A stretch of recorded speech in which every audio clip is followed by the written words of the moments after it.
Guys, India में बहुत सारी ऐसी कंपनियां भी है जो फेल हो जाती है, बैंकरप्ट हो जाती है, इसलिए नहीं जो प्रॉफिट बना नहीं पाती, वो इसलिए फेल हो जाती है क्योंकि वो कैश फ्लो को सही से मैनेज नहीं कर पाती है। जानना चाहते हो कि आप बिजनेस में कैश फ्लो कैसे मैनेज करोगे? तो चलिए इस वीडियो को शुरू करते हैं। एग्जाम्पल के तौर पे छोटू भैया केक वाले, छोटू भैया केक वाले की कंपनी है जो केक बेचती है और उनका हर एक केक का प्राइस 200 रुपए है और वो दिन का 100 केक बेच लेते हैं। तो 200 इंटू 100 हो गया 20,000 का रेवेन्यू पर डे का। अब सेकंड उदाहरण इससे उल्टा है। छोटू भैया केक वाले 20,000 का धंधा करते हैं, 100 केक रोज बेचते हैं, मगर उनका जो 25 केक है वो उधार में चल जाता है, वो क्रेडिट पर चल जाता है। उनका जो रेवेन्यू कितना हुआ? 15,000 रुपए का, क्योंकि 25,000 2500 केक है, 25 इंटू 100 वो चला गया क्रेडिट पे, यानी 5,000 रुपया मार्केट में उधार रहा, जिससे इनका कैश फ्लो मैनेजमेंट खराब हो गया। और वो जो 5,000 का जो कॉस्ट है वो मार्केट से कब आएगा पता नहीं, वो एक दिन का था। अब ऐसे करते करते मंथ के एंड तक आप बहुत सारे पैसे को मार्केट में क्रेडिट पे दे देते हो, जिससे आपका जो कैश फ्लो है वो बिल्कुल खराब हो जाता है और आपका जो डे टू डे ऑपरेशन है वो चलती रहती है, जो आपके फिक्स एक्सपेंसेस है वो लगातार चलती है, जिसके कारण आपका बिजनेस पर बहुत बड़ा असर पड़ता है।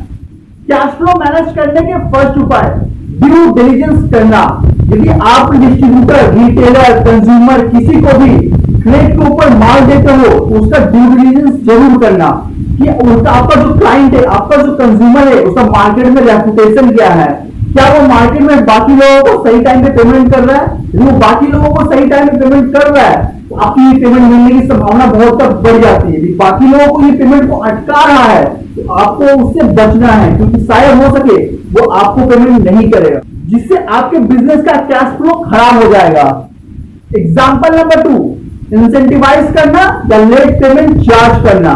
कि आपका डिस्ट्रीब्यूटर, आपका रिटेलर, आपका कंज्यूमर जो है वो सही टाइम पे आपको पेमेंट कर देता है तो आप उसे 1, 2, 3% का इंसेंटिव दे सकते हैं, जिससे वो आपको और भी सही टाइम पे पेमेंट करने का सोचेगा, क्योंकि उसे कुछ बेनिफिट मिल रहा है। यदि वो पेमेंट को लेट करता है तो आप उसे लेट फीस चार्ज कर सकते हो, जिससे उसके मन में डर रहेगा कि मुझे पेमेंट को टाइम पे करना है, नहीं तो मुझे लेट फीस चार्ज भी लग सकता है, जिससे मेरा नुकसान होगा।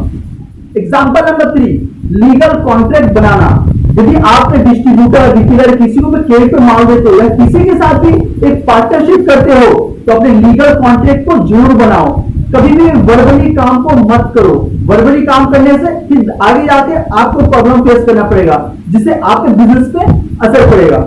Example number 4, recovery agent. यदि आपका पैसा मार्केट में फंस चुका है और आपसे नहीं निकल रहा है तो आप उसके पीछे पड़े मत रहो।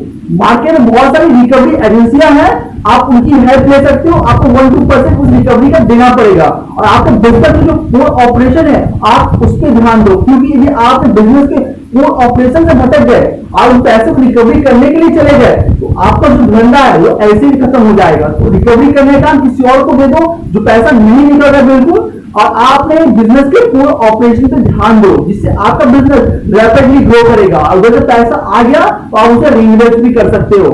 ये हमारे कैश फ्लो मैनेजमेंट का फर्स्ट पार्ट का। यदि आपको सेकंड पार्ट चाहिए तो चैनल को जल्द प्यार दो और आपको सेकंड पार्ट भी मिल जाएगा। मैं Akash, signing off for the day.